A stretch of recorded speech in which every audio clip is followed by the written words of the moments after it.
thanks for joining me today on The Successful Mindset. I am with Robin Packard from Weatherford, Texas, and she is the CEO of RPX Enterprises. Robin, thanks for joining us today. Tell us a little bit about what you do and kind of where you came from. So I grew up in rural Kansas and then moved to Medicine Lodge, Kansas, where I was there for 15 years. I currently live in Weatherford. So RPX bloomed from Singular. In 2012, was introduced to a health and wellness company. And, you know, at the time, I felt like in my mind, MLMs had a really bad stigma, which is multi-level marketing. And several friends had tried to get me in, and I'm hard-headed, if anything, like it's my worst quality. Sure. So I just was really reluctant to it. And I said, I'm not a salesman at all. I don't like to be pushy to people. That wouldn't be my jam at all. I was a med tech in a hospital. And so, you know, just over time, I started using the products because I had some weight to lose, and I did great with them and lost weight. So like the proof was there for me on the product side, but they kept trying to get me in the business. And again, just being hard-headed, it had to be my idea. I ended up going to this Singular convention and kind of saw the culture of the company. I did not see a bunch of salespeople. I did not see, you know, pushy people. What I saw is like a lot of women and men really trying to take charge of their lives health-wise. And for me at the time, I mean, I was broke as a joke. I tell everybody the day I started Singular, I had $64 in my bank account. I had a nice car, lived in a nice house, and was broke. You know, and 32 of that was in my savings account because, you know, obviously I was a real saver. So just leave it paycheck to paycheck. I mean, on the brink of financial catastrophe, if anything went wrong, and a hard worker. Sure. And I knew that I was probably in the midst of a divorce and, you know, really just like I have got to do something to seize control of my life.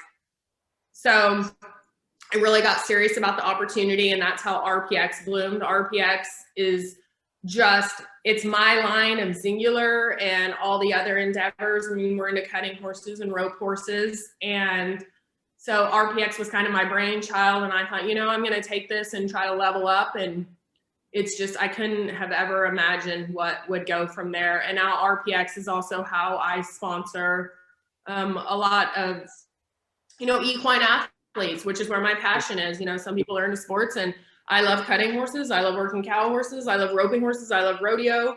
And from there, I just really shared my love of the products and my love of the business and went to people pretty boldly and asked them to do it with me. And it just kind of became more than I could have ever imagined. Awesome. Awesome. So what was the deciding factor for you to get involved and start marketing yourself to other people? Well, I mean, really, it was my financial, like, you know, I'd always been told, go to college, you'll go far. And I did that. Like, I went to college and I got 3 college degrees and had my head down working and just wasn't getting ahead, you know. And I love horses. My kids love horses, and it's an expensive hobby. So I just really, I found a company I loved, a comp plan I loved, and a product I loved. And to me, it seemed like a no-brainer just to run with that and then expand on that. I gotcha. It's really fulfilling work too. Like helping people is really, it's like healing work. I mean, I had just gotten divorced, you know, in the midst of like, I'm killing it professionally. And like, I needed that at that time. I needed to be able to go help other people out of their ruts. And what's sad is, like, I heard a statistic over last weekend when I was at a leadership convention that said 80% of all business owners chokehold themselves. They're the reason they don't grow. And I thought, man, like, that's so sad. That's so sad, because I feel like if anything I am good at, it's being someone's cheerleader and saying, you can do this and here's why you can do it. And it made me really sad that 80% are holding themselves back. And like, that's my passion. That's my mission, to help that. Is that 80% mental? Is that 80% physical barriers? Just mental. people. Like they don't think they can do it. The fear of failure, the fear of embarrassment, the fear of rejection, the fear of like, what will people think if I do? And, that used to be a fear for me too. I didn't want to just be that girl on social media, like just always trying to sell something. But I think when you really step into like who you're really meant to be, like you just don't care anymore. Like when you get super rooted in yourself and know this is me, this is what my calling is, kind of let all that go. I'm sure you can understand that and what you do as well. There's people that probably have tons of talent, but they just don't have the faith in themselves to see it through. Yeah, no, I think your number one key, and you hear this in entrepreneurship a lot, and that is you have to stop caring what people think. And that's I think that's key in any business. Now that being said, you don't, you have to be conscious of and you're conscious of what you put out there. You want to put a good product out there, and you want to make sure that your reputation is good. But I mean, you grew up in small town Kansas, and I'm absolutely sure there are a number of people who still to this day probably doubt you, are jealous of you. I'm sure jealousy has wreaked its weary head in many forms. But just because, just like Cody Canada always says, you're always 17 in your hometown kind of deal. And people see you for that. But we've known each other from, social media and a couple of shows we met, but man, I've just watched and I've watched and I've watched, and it's fantastic to see what you've done. What's the one, if you attributed one thing to your growth, what would you say it is? One thing, I think it goes really back to, and like you talk about the hometown, everybody is comfortable with you when you're playing small. They just are, because you fit in their box. People get uncomfortable when you try to go big, and that's because they're afraid of you outgrowing them. I really think my success was like, I just got super rooted in myself and like, this is what I'm going to do. This is my calling. I'm going to see this through. I'm going to go all in no matter what that looks like. And if I fail, I fail. It's going to be public. There's worse things can happen. In my mind, at that point, I got to a spot of just like so desperate for change that I knew I just could not stay there anymore. And I do remember, I remember the pivotal moment for me. I mean, I was literally standing in my barn and thinking, I will never be here again. I will never be in this spot again. So vulnerable and so at the mercy of other people's choices, and so financially strapped. I was just like, I can't be here again. And I have a good work ethic, and I thought, what I lack in talent, I can make up in work ethic. I had no idea what the MLM business looked like, and honestly, I didn't care because I knew that I was going to do it my own way, change it. Yeah. How much do you think? I'm sure that you were like me. You probably worked on a farm, worked on a ranch at a very young age. How much of that? How much of how you grew up plays into who you are today? Oh, tremendous. Because I laugh all the time and tell people my dad would wake us up at 4 a.m. To go eat breakfast with him. We would be out in hay fields. We would work. We never got to sleep in. And, in high school, if he especially thought you'd done anything the night before, you were getting up extra early the next day. Right. And that's why I really love ag people, or just rural people, because I feel like that work ethic is just basically instilled in all of us. You're not going to just sit around. Yeah. So, I mean, I find those people easier to work with because they're not afraid to get dirty and have some grit and, get busy. Yeah, no, absolutely. Absolutely. How much pride do you take in being a woman and doing what you're doing? And then also, I'm imagining that with the health and wellness coaching aspect of your company, you have to attract a lot of women. How encouraging is that for you? Well, it feels really good to me, to help women empower themselves. financially, or just take back their health and wellness. I mean, I know a lot of women that have kids and kind of get in a rut. Women especially will give until there's nothing left to give. They'll give to their families. Sure. I mean, 'cause it's what women do. It's like they're nurturing. Women will give and give, and then not very much take care of themselves. So like for me in the beginning was all about helping women lose weight or feel better and come back into their own. It was like seeing them come out of a fog, and really come into themselves. And I love that. But then when I started to see as it was evolving, because I was getting some of my best friends in that could use the financial help, then I realized, well, it feels just as good to see that same girl like do well financially and really contribute to their family's income or change their lifestyle. Like I know in my whole life, we never went on vacation. Right. We got to go to like high school rodeo finals, national finals, different things. And we consider that vacation. Sure. Or cutting horse shows where we'd work 12 hours a day. And I'd be like, oh, well, we went and ate afterwards. This is kind of a fun vacation.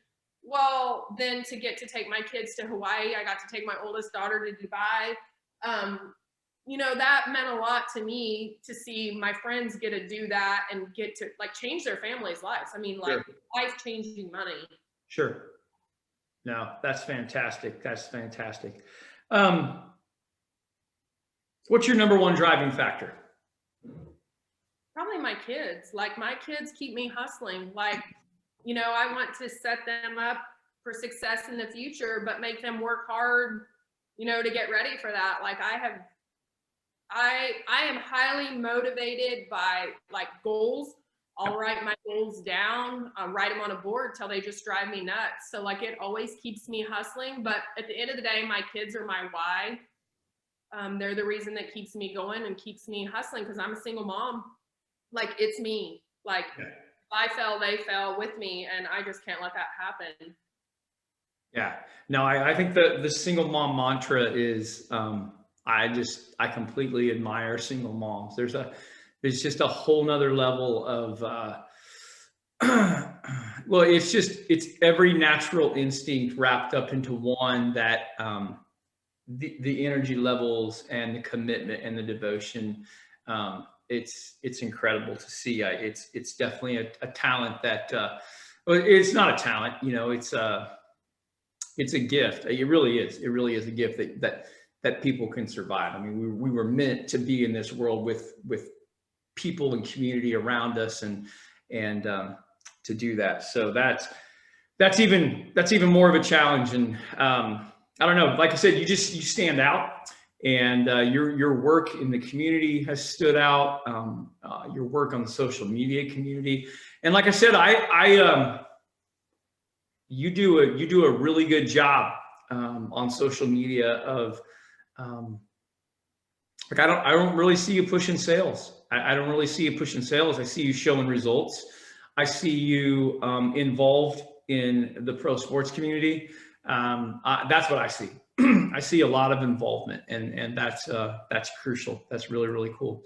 I'm a no fluff girl, and that's kind of what I want to portray is like results. Like I don't want to tell people a bunch of things. I just want to show them, and I don't want to be salesy. And that's why every day I can't believe I went to the top of the ladder, because like I was like, I'll do this, but I'm going to do it my own way, and it's not going to be shoving sales down people's throats. Yeah.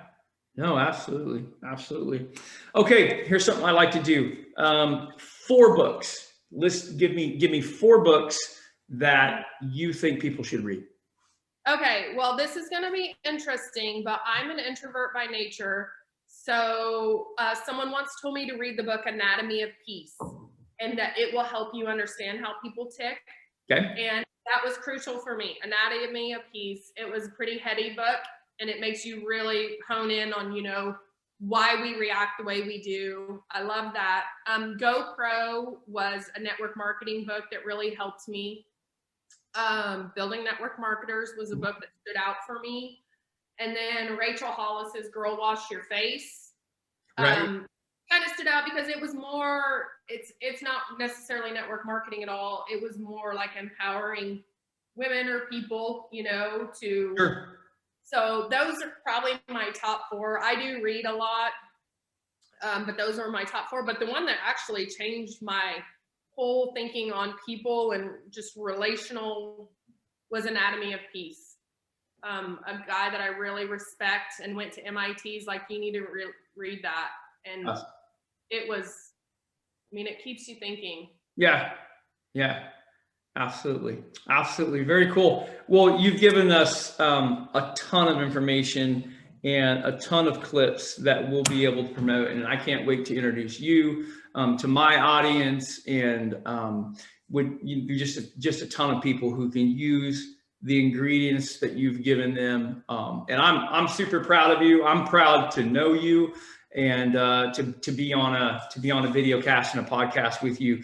You've done amazing things, and I wanted to hear your story because I didn't know your background. And so it's been an honor for me to talk with you today. And if you ever need anything, or want to do this again, reach out to us, and would love to have you back on for sure. It's been fun for me too, because I know it's been a long time ago since we met, to see how you're growing into your career. And it's just pretty fun. I am definitely one of those people that likes to see people be successful, and know that we all have our place at the top. And that's exactly it. There's room for success for everybody. That's the cool thing about it. Yeah. And we all get so much further if we cheer each other along. The world will do enough damage. Like, our job is to cheer people on and help them. Absolutely. Absolutely. Thanks for representing Kansas best. We appreciate it. Thank you. Baby, I'm on it.